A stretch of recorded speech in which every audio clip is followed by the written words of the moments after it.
埋嚟睇，喂，埋嚟睇啦喂，家有一老，如有一寶。今次唔聽你就走寶啊！今日同大家介紹翻呢個優惠勁過買一送三，賣個關子，翻嚟眼都唔眨。呢樣嘢帶翻屋企可能會引致呼吸衰竭，包你下餐死。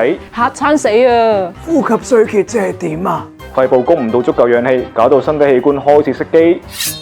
咁熄機又點㗎？熄咗機，你就可能入廠民呼吸機，嚴重嘅可能會死。會死啊！仲唔知驚？講多樣嘢你聽，敗血症係個第二份禮物，包你嚇到面都青。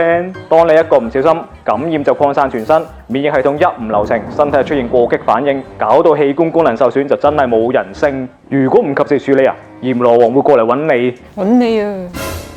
唔使望啦，第三份禮物係腦膜炎，令包住你腦部同脊髓嘅保護膜發炎，好返都有機會令你記憶衰退，唔記得以前，仲要可能影響聽力。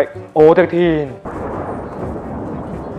呢位後生仔唔好掛住望人哋，唔單止老人家買一送三，後生仔都預埋你啊！預埋你啊！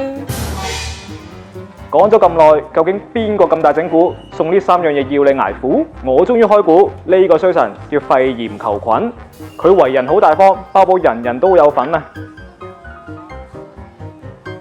喂，唔好走住，等我益街坊傳個福音，唔想中肺炎球菌併發症唔開心，記得揾下醫生問下支肺炎球菌針，保護自己同屋企人，大家先安心。